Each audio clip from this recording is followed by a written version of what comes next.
We sit, we wait, just praying for a sign as we hold on to tradition as if it is the gospel.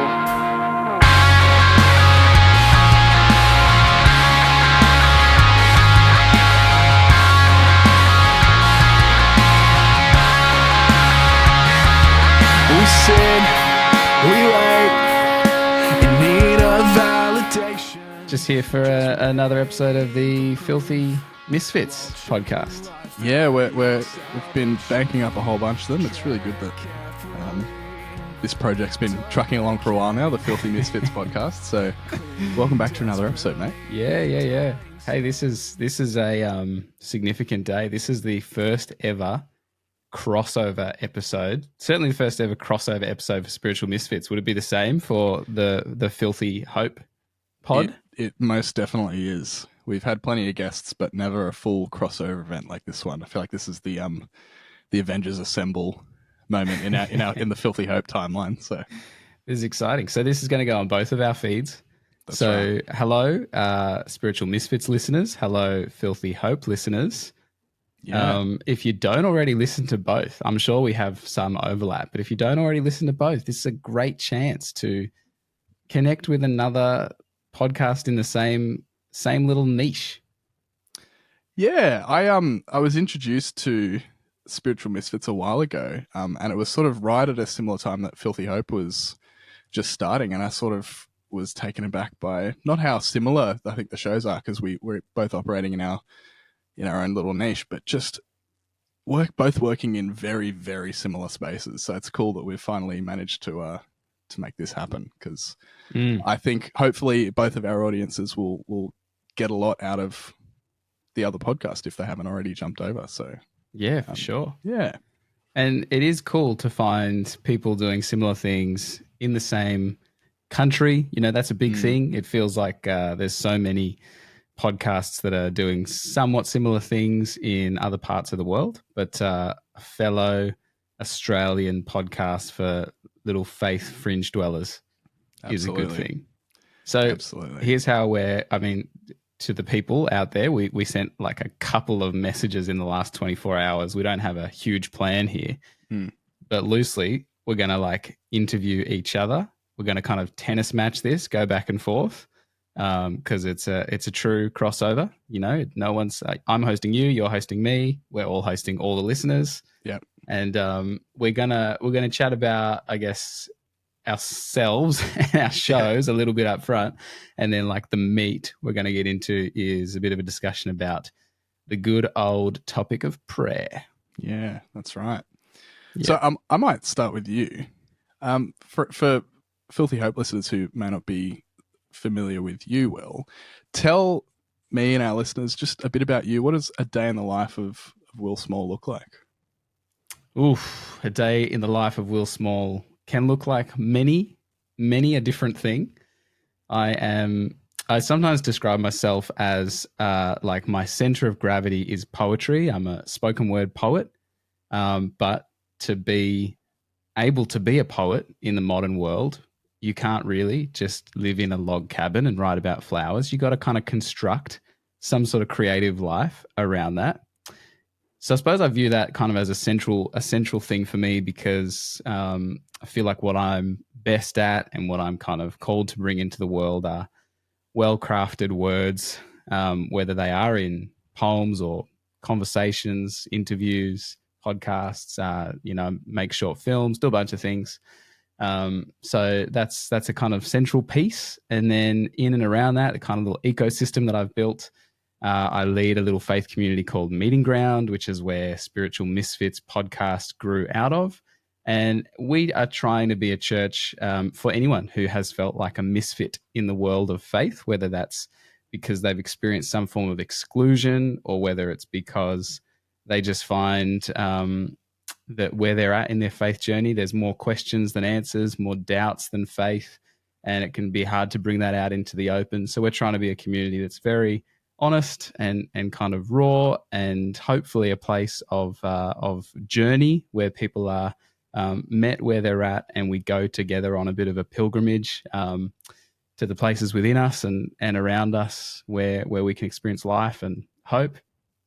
And then I have a little business called Lead by Story, where I do a whole lot of digital media production stuff, usually in areas related to kind of social impact and purpose. So I do a lot of work with kind of the mental health kind of space, or resilience building kind of work. Again, trying to like have that poetic center of gravity, but drawing on other tools, film, podcasting, written sort of stuff, websites, all of that.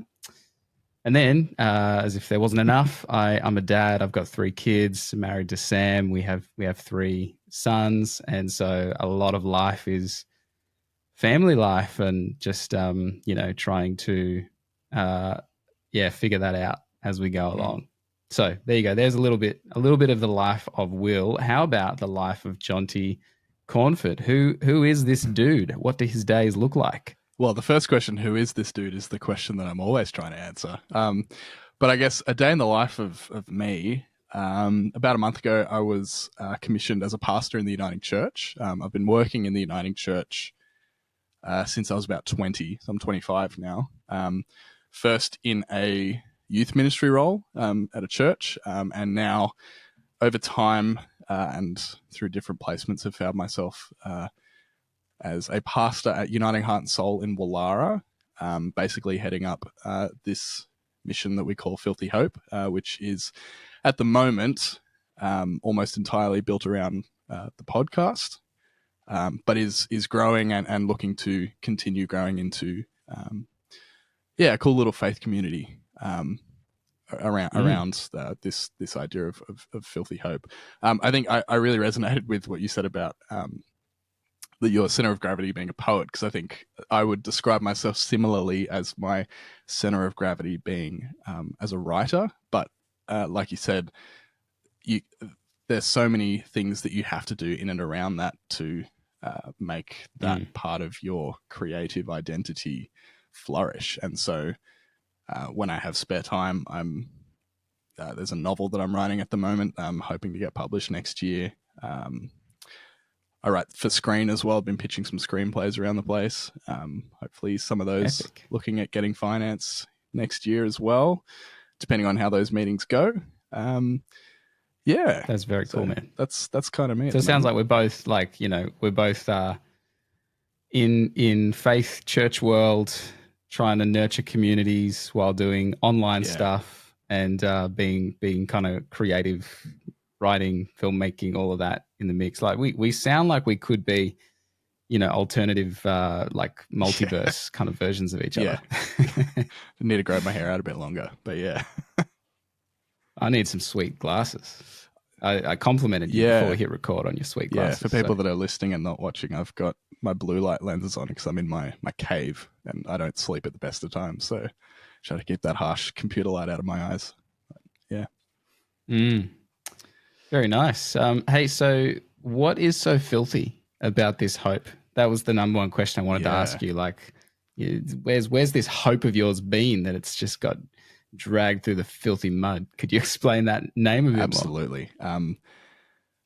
I think it's a very personal phrase for me and came out of as basically this podcast came out of the team at Uniting Heart and Soul basically coming to me and saying, we don't feel like we want to do our online church service anymore. It's not meeting a need.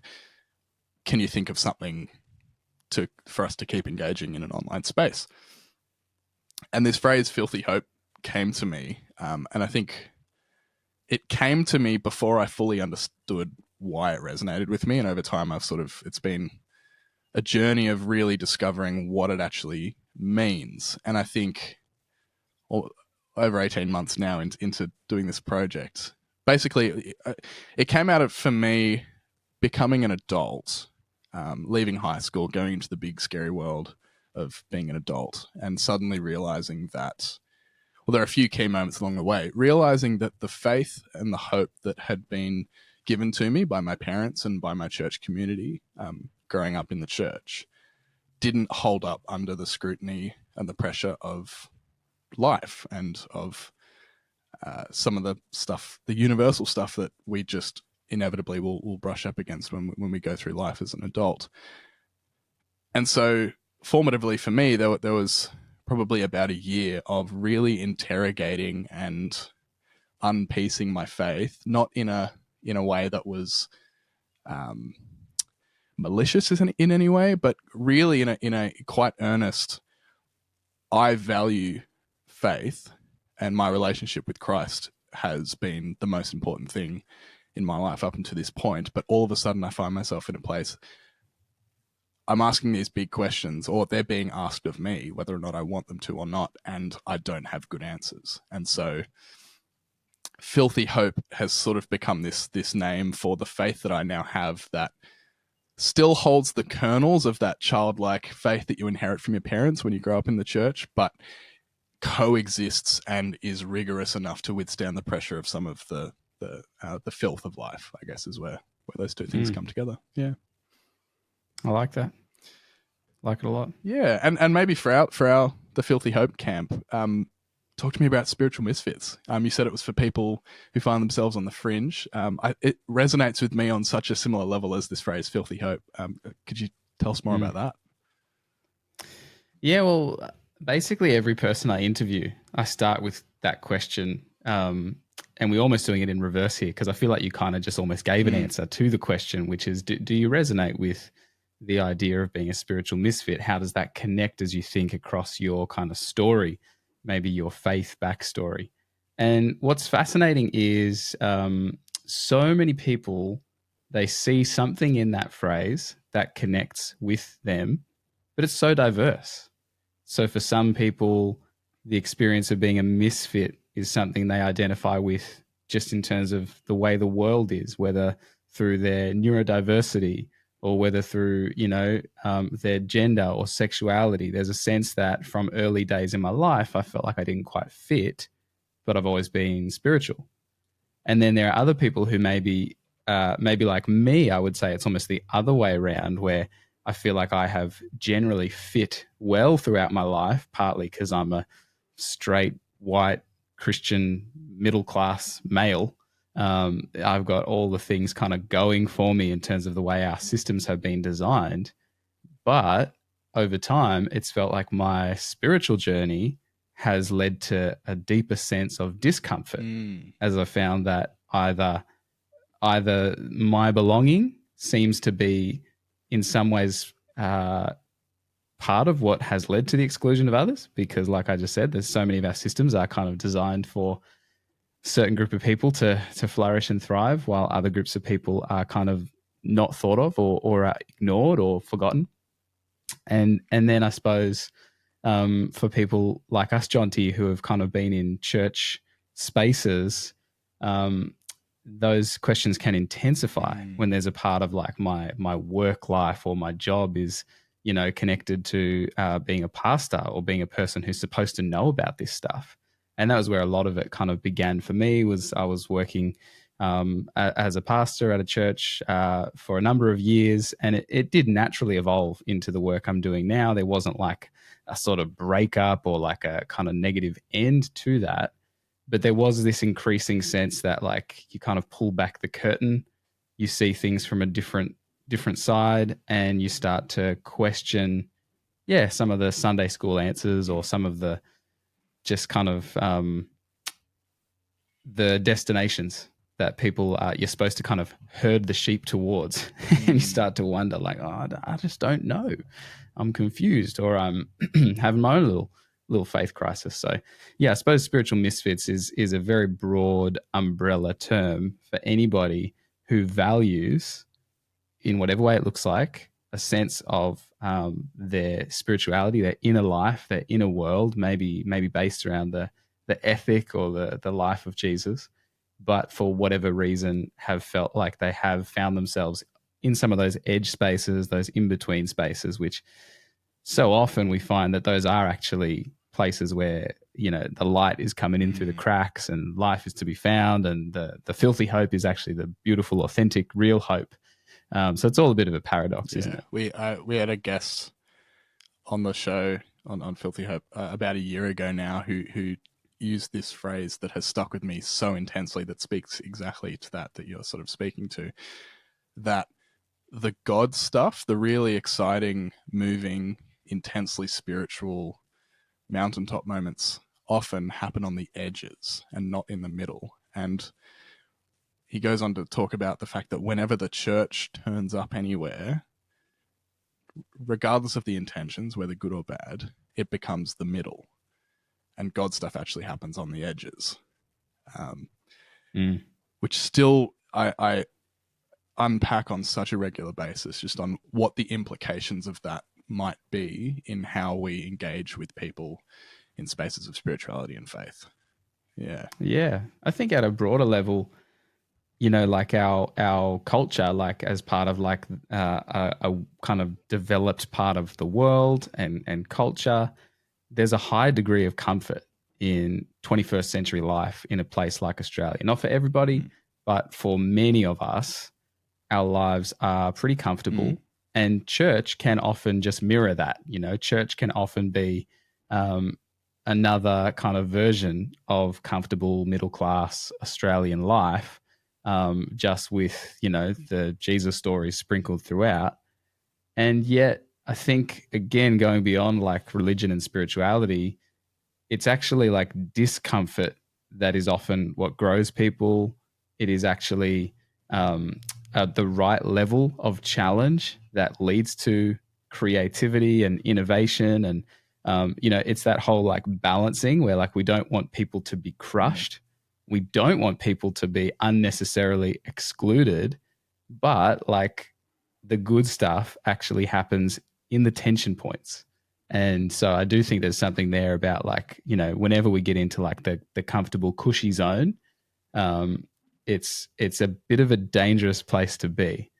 Yeah. I often find that just personally with my own faith journey that as soon as I start to feel comfortable, in retrospect, those are always the moments, almost like the calm before the storm, where a tension point is on its way. And invariably those points of friction are the things that lead to growth and development and new discoveries. So, yeah. So in the light of all of that, I'm curious, what would you say is like the main goal of the Filthy Hope kind of pod? What would be the thing that you would be most stoked to hear that it was actually doing in the world or doing for people listening along? I think largely for me, I used to get really disheartened and saddened when I would hear stories of people of faith running into, whether it's tragedy or having big questions that they don't find answers for, leaving the faith entirely at points that I have found that God, for me personally, has showed up in the biggest ways, and actually shown me the fullness of God's presence in my life through and almost because of those big life-changing experiences. And statistically, you know, death of loved ones or tragedy in people's lives and confronting the reality of those things is one of the biggest reasons for adults leaving faith. And I think largely my goal with Filthy Hope is to provide a space for people to have those experiences in a way that is safe and encouraging, and also hopefully to show people that, like Job, if people are familiar with the book of Job in Scripture, those big questions are actually the ones that God is dying for us to ask, and is will meet us in those moments. And I think not that we always will understand fully the answers to those big questions, but that there is a faith and there is a hope on the other side of those things that is more rigorous and more steadfast, perhaps, than the one you had before. Yeah. I sometimes, I don't know if I've used this image on the podcast, but I've definitely shared this with a bunch of people, but I sometimes think about, you know, a flat tire on a car. And if you have never been taught the simple act of changing the tire, You might find yourself with a flat tire. You get out and you just leave the car and you just continue to walk to your destination, or you just sit on the side of the road stuck. And I feel like, not to minimize the complexity of life and faith, but I do feel like a lot of the time it's just a simple matter of we weren't taught how to change the tires growing up. We were sort of implicitly, often not explicitly, but implicitly given the assumption that the faith that you have as a child or as a teenager should be able to drive you through for the rest of your life without ever needing any change. Yeah. And I think that's like kind of what you're talking about, is just helping people in those moments where it's like, well, actually, look, you can get out of the car if you want. You're free to do that. But did you know that you can change the tire? Did you know that you can like go to the mechanic and get this thing fixed up or whatever? I just feel like so often those fork in the road moments, I'm cool with people going in either direction. I just want them to know that it doesn't have to be the end of the road. It can be an invitation into something new that honors the old, but that knows that evolution is actually a very important part of survival. And also, that flat tire isn't the fault of the car. People you get flat tires. The roads that we drive on, that's occupational hazard of driving a car. And it's almost like learning to, we don't learn to repair tires or put fresh tires on cars, ideally, when you get your first flat. You learn how to do that so that when it does happen, you're prepared to manage it.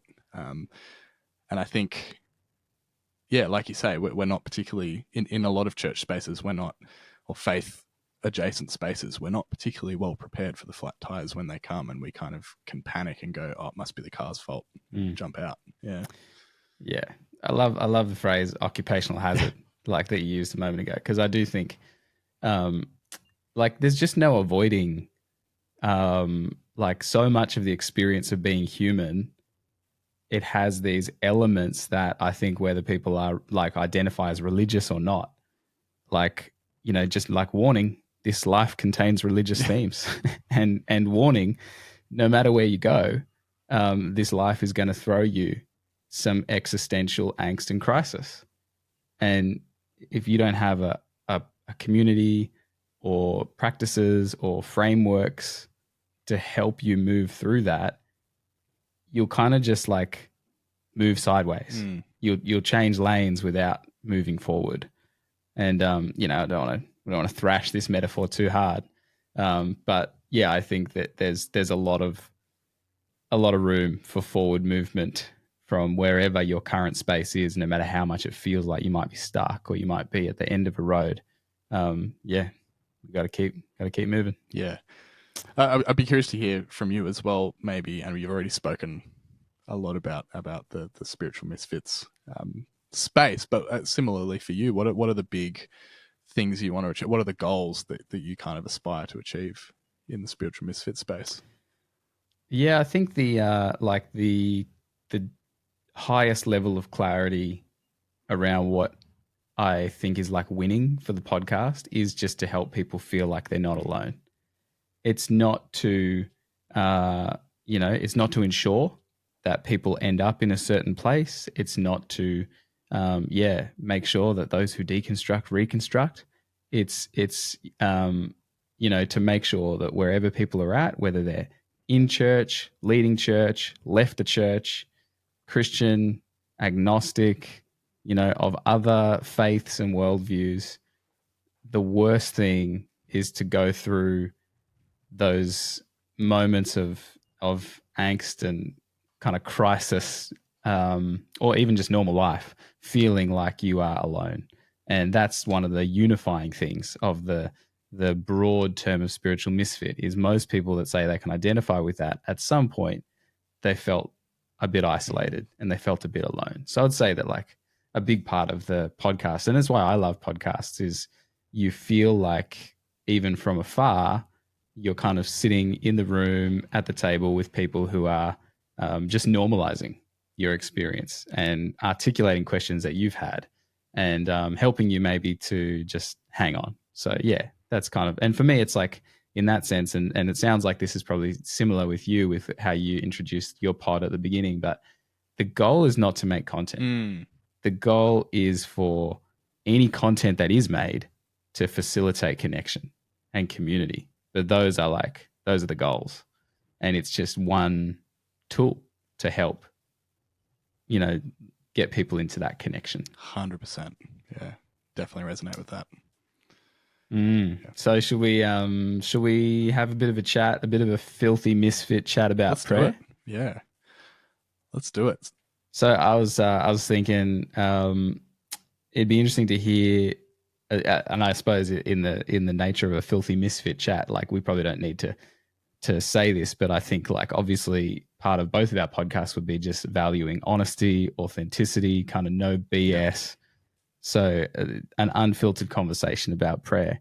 But for you, like what are your earliest memories of prayer, maybe to go to the innocent places before maybe where things get a bit stuck or we have big questions come up? Do you have early memories of prayer that you can kind of locate within your story? Definitely. I think I have really vivid memories I have two younger siblings, and we would always, most nights, have a book read to us before we went to bed. And I have memories of all three of us sitting on one of our beds, listening to stories being read to us. After which we would always pray. And so I have these really strong memories of four of us, sometimes five of us, sometimes both parents. I'm not quite sure. I can't quite locate whether or not my siblings and I would participate, but there was definitely this ritualistic end of the day as a family unit praying. And to the point where the day would almost feel a bit incomplete if we hadn't done that, whether or not it was just me and mum or just me and dad, or whether or not my siblings were involved on every single evening. But days felt incomplete if there wasn't some form of prayer, which was usually said aloud by one or both of my parents. And also I think saying grace before meals was always just taught before every meal. As a family, we would say grace. So very, very early days, it was not that it was taught even, it just was how we operated as a family unit. And it was never weird to me. It was never needed to be reinforced. It just kind of was how we did things. Yeah. What about you? The early memories of those prayers? Very similar. I feel like you could have just been describing my childhood experience. And it's interesting thinking about, the grace, particularly before dinner every evening, and then my parents praying with me before I went to sleep every evening. I remember the sense of it was almost like this little script that if it was your turn to say grace or whatever, it's just like, yeah, dear God, thank you for this food. Thank you for this day. But it was like pretty much autopilot. And similar with the going to bed prayer. However, it's interesting to think that both of them were kind of like these sort of autopilot kind of ritual things, but there was a deep comfort in the familiarity of them. And I always remember a big memory for me as a kid is on nights when I was struggling to get to sleep, I would just want my parents to come in and pray with me again. And it felt like that was the thing it was kind of like it was a sense of warmth and comfort and safety, even if it was something that was also very, very familiar and at times very dry and repetitive. But very similar memories to you. And I think on reflection now, the thing that stands out to me most about those memories isn't necessarily a prayerful connection with God. It was actually more the familial, communal connection, where if it didn't happen before I went to bed, it's it didn't feel complete. I needed to sit down with my family, and it wasn't necessarily whether or not it was because I at that point wasn't old enough to really fully understand or comprehend what prayer really might signify at that age. But I think the thing that stands out to be, interestingly enough, more so than the prayerful connection to God, was actually the connection within the people around me. Yeah. I think that's probably a big thing. I have this other funny memory. I was a very, A+ kind of church kid. Like I was great at Sunday school. I was winning that thing.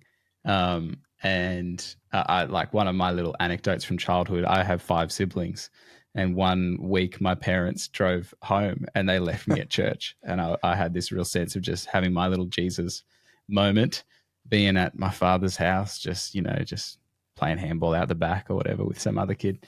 But I do remember, like, one morning in Sunday school, another kid prayed for his Pokemon.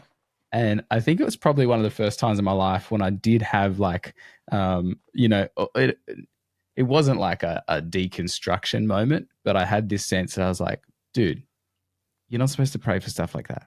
Like, there are things in the world that matter, and it's ridiculous that you're praying for your Pokemon cards.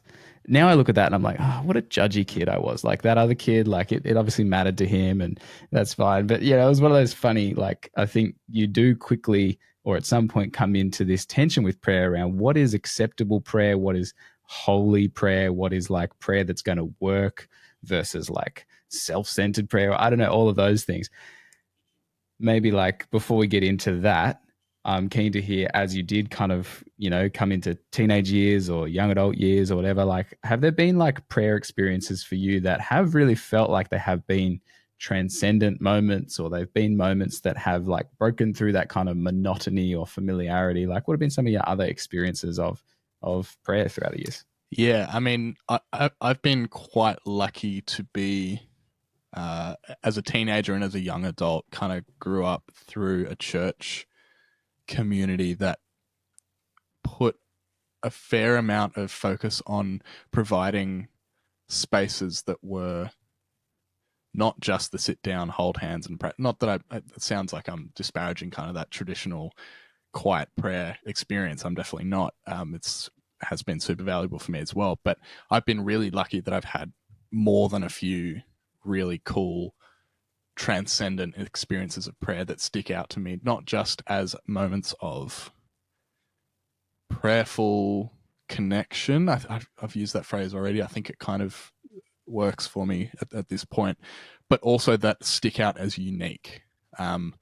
So I remember, and we actually did this again recently for the first time in a long time, having a baptismal font, which was had a bunch of different colored lights shining into it. So they sent all of these reflections of different colors scattered all across the walls and the ceiling of the room with all the other lights out. And each person being given a stone and being asked to hold the stone, really experience what it feels like to hold this individual stone in your hand, get familiar with all the different creases and think about a particular person that you want to pray for. Hold on to that stone for as long as you feel like you need to, and then drop it into the baptismal font. And as more and more people did it, the way that the ripples in the water changed the way that the room not only looked but felt, with all the different light changing, was really powerful for me in the act of really settling and focusing prayerfully on one particular person, because I think we can get caught up in wanting to pray for everything all at once sometimes, but then also having this really profound experience of physically seeing the way that all of those individual prayers accumulated into something significant, like larger than the sum of its parts. Beautiful. Yeah. What about you? Are there any in particular that have stood out for you over the years? Yeah, definitely. I mean, and some of them I look back and I have, you see events differently in hindsight. Some of them I look back with a certain degree of like skepticism at my younger self. But other ones I look back and I'm like, no matter how skeptical I am, it's hard to explain that. So I went through a little phase when I was, probably around 18, where I would frequently walk up this mountain near my parents' house. And I would kind of have this sense of like I'm going up the mountain to meet with God.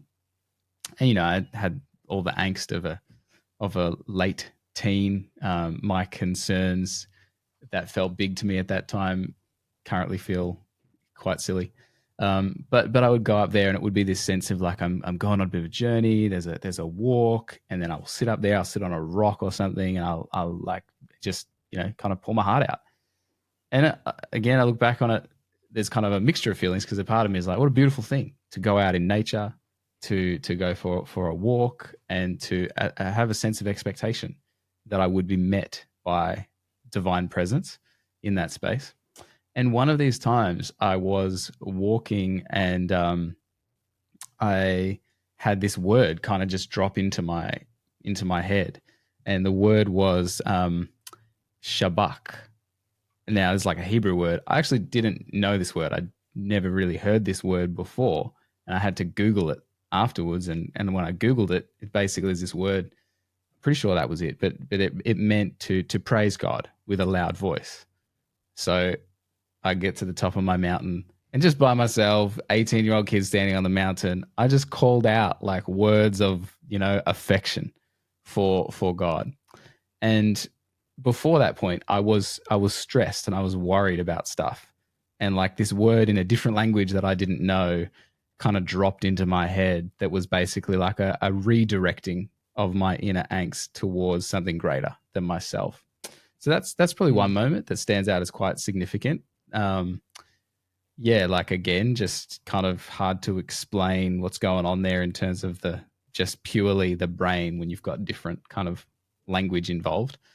And there's plenty of times that I sort of heard words in inverted commas that were just, you know, English words that were very much what an 18-year-old would want to say, like, you know, I don't want to totally trash myself, but this is part of the territory you get into with prayer, right? Like, it's so hard to know what's genuine, what's innocent, and what's kind of like, you know, the voices in your own head versus the voice of God, and often a lot of confidence that comes with that latter one. Yeah, but interesting.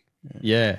What have been some of the moments where it's come undone for you, or have you had moments where you've really felt like some of those complexities I was touching on just then, like really halted your engagement with the concept of prayer, or really have led you into kind of the flat tire that we were talking about before when it comes to prayer? Or have you had just a blissful journey where that has never been the case? The first thing that jumps to mind is I had a quite an elongated experience of real spiritual, I guess, the tires, I think I'd probably say all four tires were blown out, which was related to a lot of really complex feelings around my place in the institutional church as an employee, and how some of that stuff had played out, and really starting to the faith that I had, that I tried to lean back on in that time, really didn't help me, I suddenly discovered. And part of that was I had always felt like I could talk to my creator. And there was quite a long period of time, I was about 19 or 20, I want to say, maybe a bit later, not quite sure, but where I just heard nothing for probably about a year. And it was almost like each time I would go back to prayer, it was the expectation would continue to grow. God, haven't heard from you in a long time. Surely today's the day. And it never was. And that expectation continued to grow and grow and grow and grow and grow. I think until I basically got to a point where that inflating expectation had to explode. And it basically got to a point where I was like, oh, cool. You clearly have nothing, either clearly have nothing to say to me, or any number of other implications that might hold. Interestingly though, for me, I think in reflection, is that process taught me to actually listen.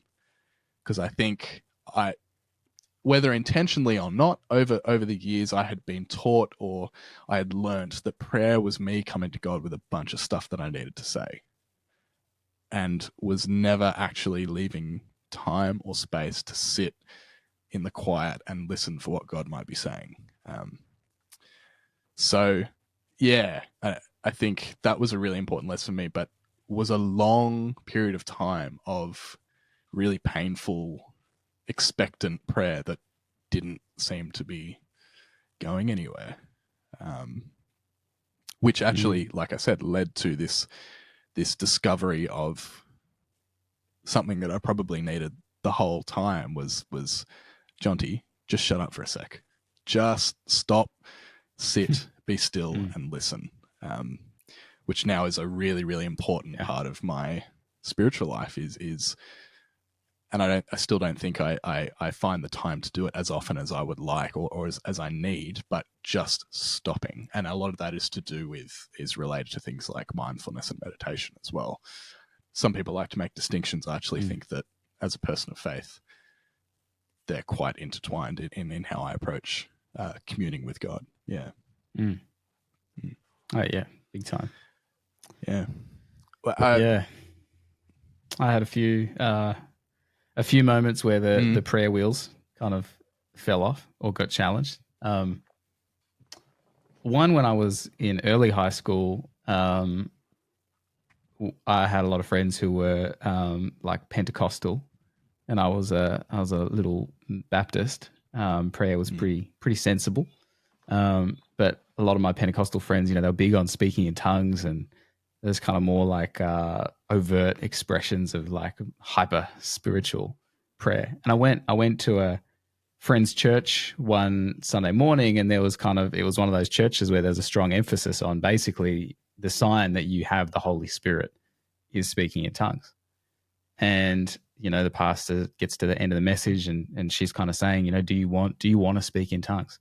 Now, as a 14-year-old kid or a 13-year-old kid, like the obvious answer is yes. Yeah. It looks like a magic trick. Of course I want to speak in tongues. And actually, partly I think my motivation at the time was I was like, actually praying in English is quite difficult. But if I could just like switch on a tap and just know that I'm like being holy and praying, but I don't even have to think of the words, that would just be like so good.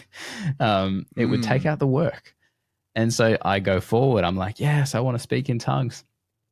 And basically, I'm standing there. There's a few people around me. They're laying hands on me. I vividly remember somebody at some point starts like blowing on my neck. It was weird. Weird things were happening. But at no point did I feel anywhere close to speaking in tongues. And I remember somebody even saying like, okay, just start to speak some words. Like just start to speak out some gibberish is basically what he was telling me to do. And so I would just make some little noises, but it did not, amount to anything. And I remember leaving and just feeling so angry. I remember like kind of seething because basically the way I walked away from that situation was thinking, it's all right. I still have a faith. My faith was not dependent upon being able to speak in tongues. But for anybody whose faith was dependent upon being able to speak in tongues and they just had the experience that I had, that would have ruined their faith. And I remember just feeling so angry about it. And it probably gave me some early seeds of like, what in its worst moments can just be a high degree of cynicism and skepticism towards those kind of expressions. But one more story that's kind of probably a bit more relatable to my current stage of life, because I just would not find myself in that situation these days. So in some ways it's like, it's pretty far away. But when I first became a dad, my oldest, Noah, is 8 years old, and he had very severe reflux. And we just had months basically of nights of screaming baby, no sleep. Like, it's a form of torture. It's like sleep deprivation is a real thing. But then mixed with like just this like agonizing screaming. And I remember at the time, like it made me pray quite angry prayers. Like I just was like, like God, could you stop this kid from crying? Insert a few expletives. But then I would immediately have this sense that I was like, well, if you do stop this kid from crying, which I'm like desperate for at this point in time, so I would like that. But if you do that, and you don't do anything about people in our community with cancer who are desperately praying for healing, or, places in the world where there is hunger and famine, like if you're not doing anything about those situations, like I don't actually want you to answer my prayer. And that was probably, and still like various versions of that are the biggest thing that block me from praying, is going, the things that I desire, if God answers them, they seem to create problems for my picture of God if God is not then answering these other prayers. And there's lots of different ways that, I've explored, I guess, things that have helped me around that, different conceptions of God, open theism, images of God where God is not like sovereign in the traditional sense that God is kind of in control of every single moment, like there's just a high degree of openness in the universe. But that would be one of the biggest things that has blocked my kind of prayer life at times. Have you ever had that question? Definitely. Or and I actually have had an experience where, and apologies to Filthy Hope listeners, you might have already heard this story, but of that, where prayer was answered in a way that I kind of, in reflection, weeks, months later, went, hang on, did God answer that prayer and not answer the prayers of, people in famine? For just pick any one of the litany of things that you could look at the world and go, that needs prayer. And I was on a school camp in, I want to say year 8 or year 9 maybe, so I was early teenager, down in the basin in Sydney.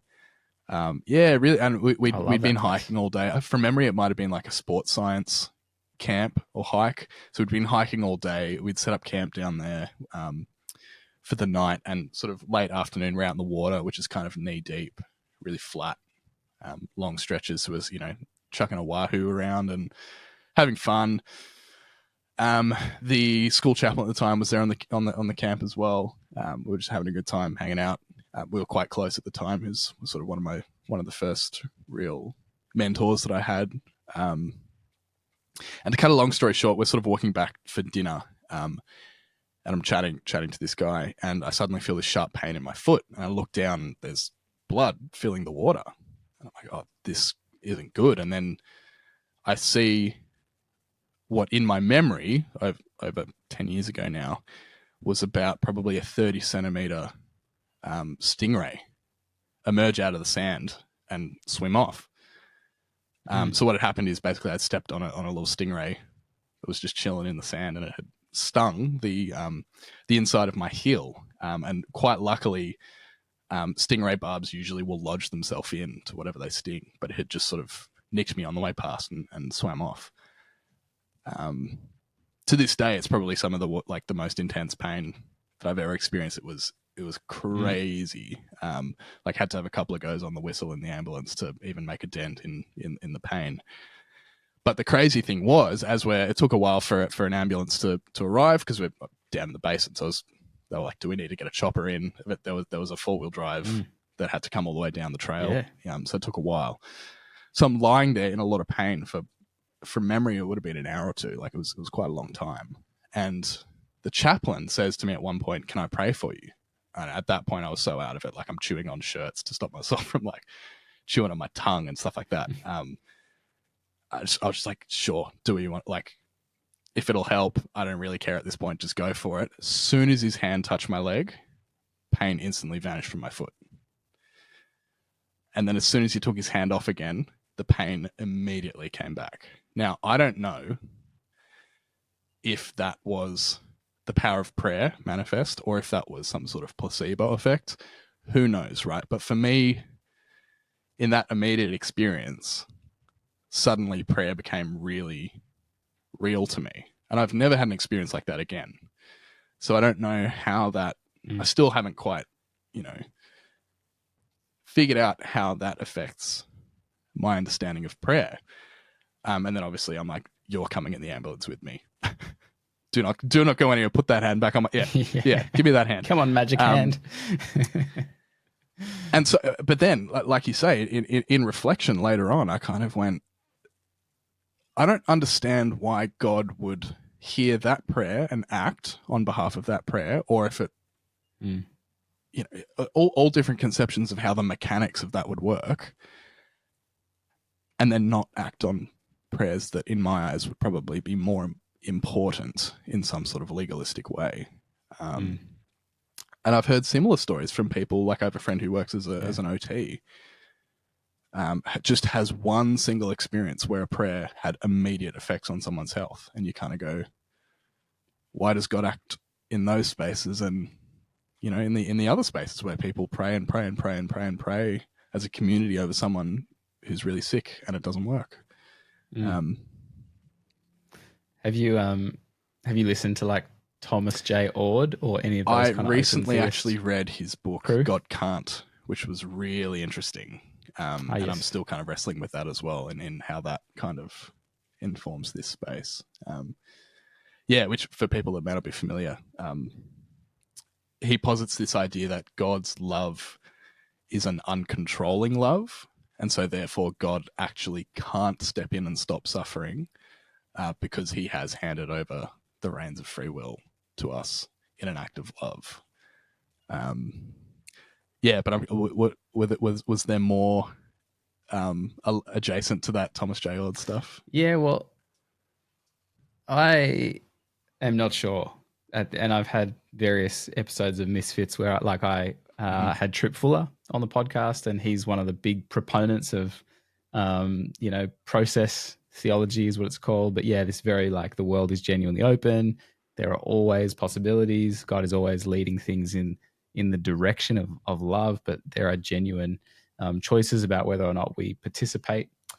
And so the future is open, is the idea. And so I've heard that kind of case, and I find it really compelling, and I find it really helpful in terms of actually, okay, now I can pray because I know that if the prayer is unanswered, it's actually something else. And, Thomas Ord talks about even down to the level of if you as a being can participate or deny participation in the divine, love, then maybe cells can do that. And whether that's a cancer cell is a rebelling cell in some form, or, these other moments where everything down to that kind of cellular level is saying yes to healing or whatever it is.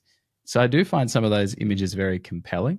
But then equally, I'm kind of a big fan of David Bentley Hart and his kind of conception of classical theism is not really congruent with open theism, but it still does have this sense that God, what they would hold in common is that God is not ever the one orchestrating or causing the suffering. So I guess we don't need to go fully down the nerd trail of comparing Dave Bentley Hart and Thomas Ord and all these different kind of theological kind of ideas. But I do think I take some comfort in the fact that I'm I can just reject any theology that has God as causing any kind of suffering, even if it's for some sort of the end justifies the means. I just don't believe that God is ever causing, designing, bringing about, whether it's the cancer or the famine or all those sort of things. And then I do find that I just have to hold, you do kind of have to come to prayer a bit like a child, in the sense that it's even some of the prayers now that feel kind of self-centered, it's a little bit like I was dissing that kid who was praying for his Pokemon. Well, in his world, that was meaningful and it mattered. And so if he felt like he could safely express that to God, then good on him. And in some ways, maybe that's what prayer offers us, is in a world where we do have to adult. And you referenced at the beginning, adulting is one of the biggest challenges to our faith and our kind of just, a sense of identity, having to take responsibility for our lives. It's nice that prayer can be an escape into a kind of innocence and naivety in the midst of adulting. Okay. Not to switch off our brains, not to stop grappling with the intellectual conundrums of the world, But I think there's something quite like humbling in just going, I am small, I don't get it, but this thing right now is an ache. And so I'm going to honestly bring that ache out and ask for comfort. I actually think maybe there's something quite beautiful in that, even though it can feel like a bit of a like switching gears from, that kind of over analytic brain. I think I mentioned right at the beginning that like that kernel of childlike faith is still really important. And I think that's exactly that, is when we lose the heart faith in place of the head faith, I think we lose our way. I think we get bogged down in the minutiae of the mechanics and understanding the theological implications and all of the stuff. And all of that stuff is important. And I think for me has been necessary. But under all of that is that kernel of childlike faith. And there's actually a record that was really, really helpful for me in rediscovering that. And through that process of, I hesitate to use the phrase deconstruction, but was definitely adjacent to what popular conceptions of the phrase deconstruction kind of imply. I went through that process of kind of looking at everything from the screws and the foundations and reconsidering all of that, is learning that childlike kernel of faith of who you are all the way deep down at the molecular level of who God made you to be is the most important thing to hold on to, because you can build all the theological frameworks around it that you want. And that record that I mentioned was this record called Zeal by King's Kaleidoscope, which people might be familiar with. Love and this record called Zeal is about rediscovering that childlike faith that still has that spark, and fanning the flame into that spark. You can still build everything around it that you want, that's going to make you be able to get through life and get through faith as an adult, but not losing sight of that. I think as well, I'm a big mystery guy. Like, I love mystery, and I think the fact that prayer kind of still is a mystery really resonates with me, and gives me a real desire to continue to participate in the practice of prayer, because I don't fully understand it. And I think that's a pretty common thing for me along my faith journey, is I don't understand, I want to lean in. I may not understand all of it, I probably won't understand all of it, but there's a mystery there, and that draws me in. And I think prayer is definitely one of those things that we still don't fully get it. We can build up our conceptions of how it might work, and like we were talking about before, some different theologies and the different doctrines around it as well. But at the end of the day, it is still a bit of a mystery, and that really excites me. Yeah. I think both in terms of prayer and hope, like you use the word hope in your podcast name, and the way I think about hope has changed a lot over the years. But I do think there is an irrationality in both prayer and hope and faith, in a sense. And it's funny that a lot of apologetics is people trying to make God sound like just this like really logical kind of like rational kind of answer to these big questions.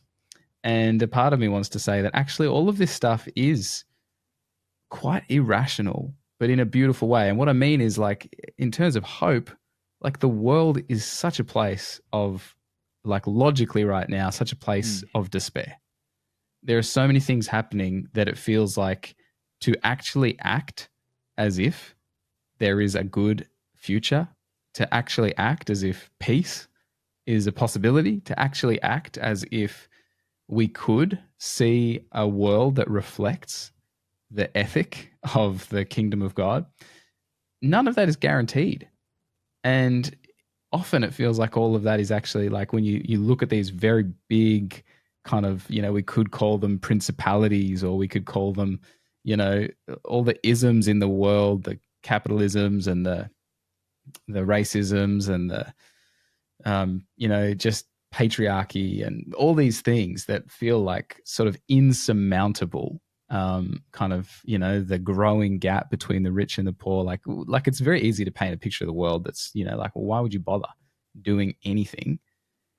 And I just think that, like, maybe that's part of what, like, a small act of hope, showing up in solidarity with people, or giving money to where you think it's, going to hopefully help, or writing a letter to your MP, like these little things, like we could kind of look at them all like prayer. It's like, what's the point of doing any of that? But then we could look at all of it and go, these little actions, this little prayer, this little bit of showing up, this little belief, this little seed that I'm going to live as if a different way is possible. It's like you do it even though you don't know whether or not it's going to make a difference, I think Definitely. Is a really powerful way to approach all of it. There's an analogy that I love about a farmer who digs a dam into his land, and it ends up actually having detrimental effects to the land on his property, and kind of going, I need to fix this. But the solution isn't going to appear in a day. You've actually, not irreversibly, but you've fundamentally changed the way that the land is contoured and now interacts with the wider ecology of the space that you're farming. The solution isn't going to occur overnight. The solution actually requires small-scale, gradual change and development. And I think, take your pick of all the giant things, like you say, in the world that you kind of go, that's a problem and I want to contribute to it in some small way. I want to contribute to fixing that. As Christians, we talk about bringing the kingdom closer to earth. That's often the language we use around and these sorts of things. And coming to a realization that you're not going to be able to fix it in one swoop. The solutions are actually small scale, interpersonal change that gradually compounds and grows over time. Like a plot of land gradually reforming and repairing itself over time. Which I find really liberating, in that when I was younger, I definitely had this sense of like, it's up to me to change the world and make a difference. And actually kind of going, all you can do, and the best thing you can do, is make the change that you can within your circles, within the people around you, within your communities. Not expecting it to change overnight, but expecting those small, gradual changes to continue to add up over time. And hopefully we live long enough to see the fruits of that change. But, at the end of the day, those small changes are all we have. Yeah. Well, you don't want to live in a world where people don't hold on to that hope. Like that's the big thing, is like, even if at the end of my life things are more dire than they are now, you don't want to even think about a world where people just lean into their nihilism and let go of any belief that things could be different. There was a guy we had on the podcast a while back named Dave Tomlinson. He's a British guy.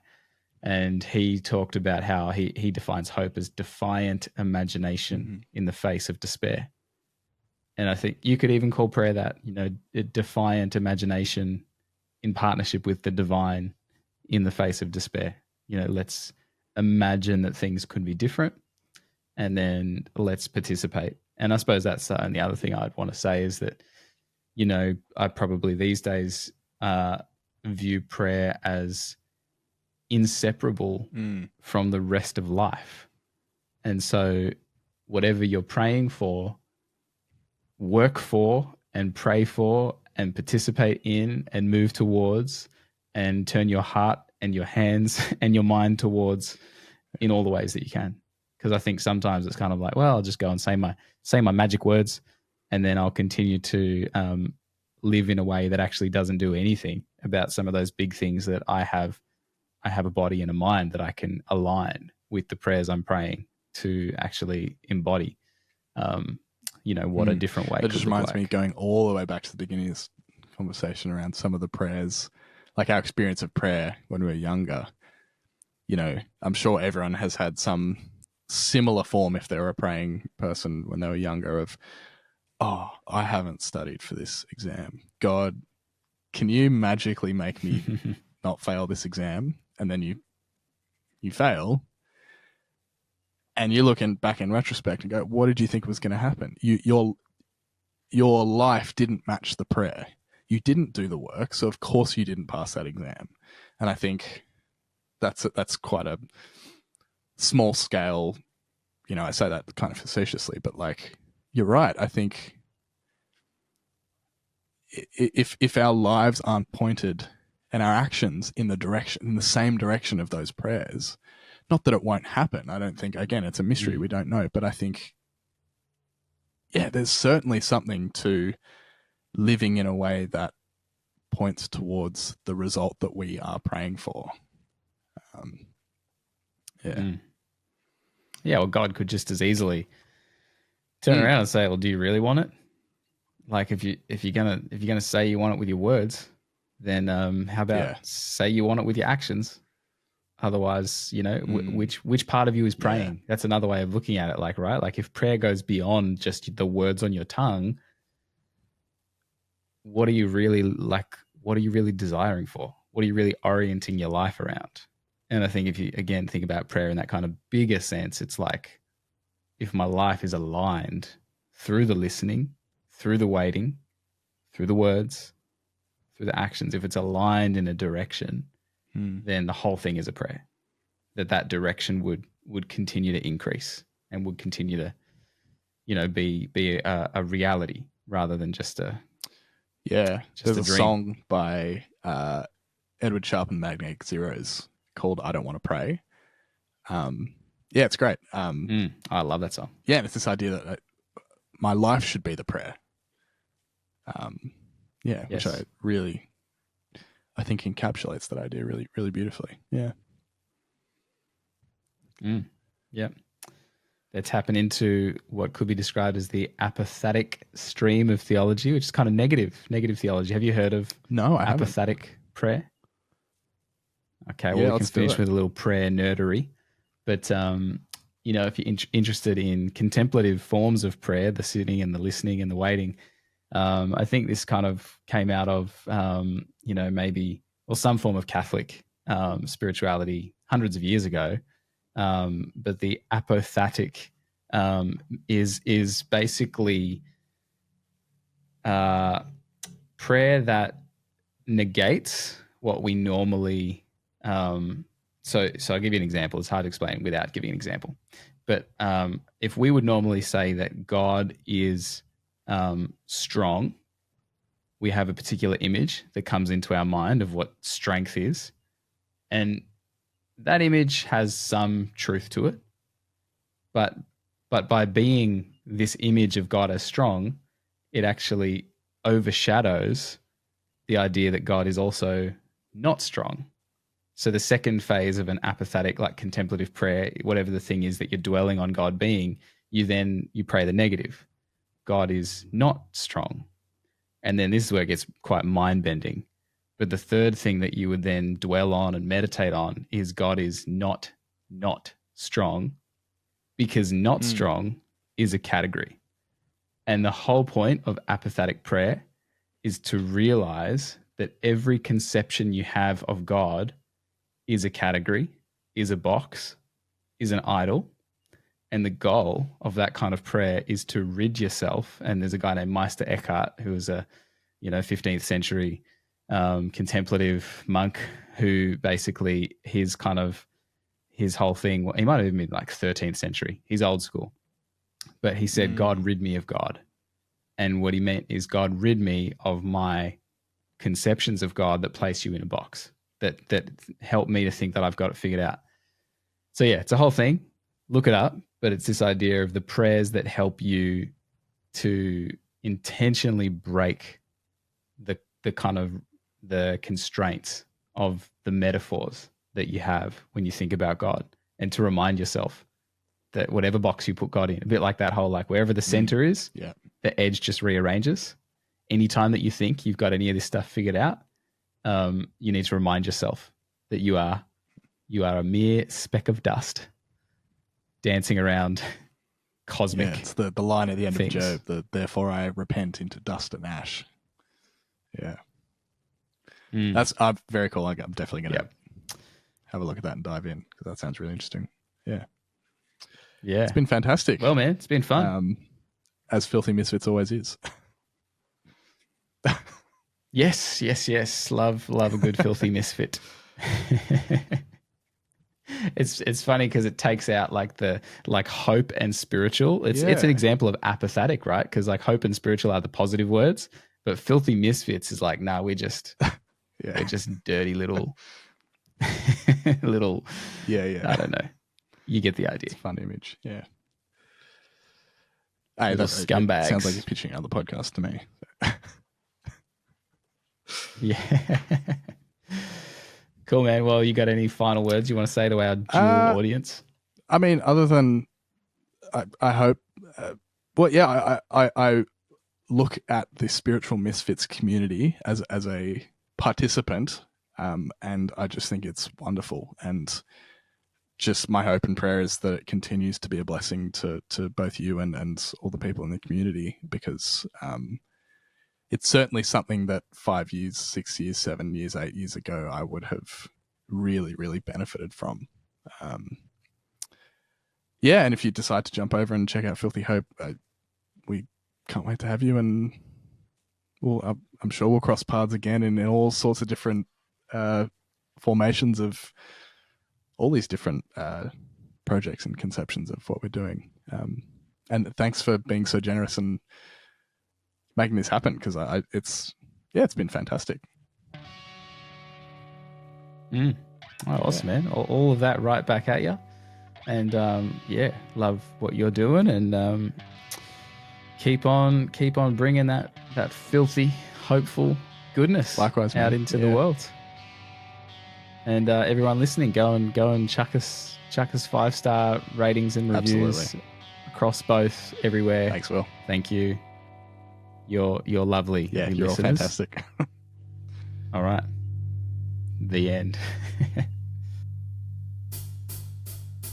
This is a prayer for the people who want to give up, who have been hurt beyond repair and cannot bear to see your face in anything.